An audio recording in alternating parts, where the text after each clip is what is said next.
ഇന്ന് ഞാൻ കൊണ്ടുവന്നേക്കുന്ന കോട്ടണിൽ വരുന്ന കുറച്ച് കോളർ നെക്ക് വരുന്ന ഫോർമൽ വെയറുകളാണ്. ഇത് ഡെയിലി വെയർ ആയിട്ട് യൂസ് ചെയ്യാവുന്നതാണ്. റേറ്റ് വരുന്നത് 495 രൂപ.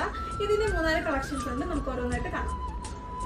അപ്പം നമുക്ക് ഇതിന്റെ ക്ലോസർ കാണാം. നല്ല വൈറ്റിൽ ഒരു ബ്ലൂ കളറിലെ പ്രിന്റുകളാണ് വരുന്നത്. ലൈനായിട്ടാണ് വരുന്നത്. അതുകൊണ്ട് തന്നെ വണ്ണം തോന്നിക്കാത്തൊരു പാറ്റേൺ ആണ്. വൈറ്റ് ആണ് മെയിൻ ആയിട്ട് വരുന്നത്. അടുത്തത് കാണാം. അപ്പോൾ ഇതാ പിസ്ത ഗ്രീനും ഗ്രേ കളറും ഒക്കെ മിക്സ് ആയിട്ട് വരുന്ന അടിപൊളി ഒരു കളറാണ്. ഇതിന്റെ ഫുൾ വ്യൂ നോക്കിക്കോളൂ. നെക്സ്റ്റ് ഇതാ ഈ ഗ്രേയിൽ വരുന്നതാണ്. ഗ്രേയിൽ ഒരു ലൈൻ ലൈനായിട്ട് വന്നിട്ട് ഒരു ആരോ പ്രിന്റ് ആണ് വന്നിരിക്കുന്നത്. ബട്ടൺസ് കൊടുത്തിട്ടുണ്ട്. അടുത്തത് നോക്കി ഈ പിസ്ത ഗ്രീനും പിങ്കും മിക്സ് ആയിട്ട് വരുന്നതാണ്. ഫുൾ വ്യൂ ആണ്. നെക്സ്റ്റ് വൺ വൈറ്റില് പിങ്കും പർപ്പിളും മിക്സ് ആയിട്ട് വരുന്നതാണ്. സെയിം പാറ്റേൺ ആണ്, കളർ ചേഞ്ച് ആണ്. പീച്ചും ഗ്രേയും.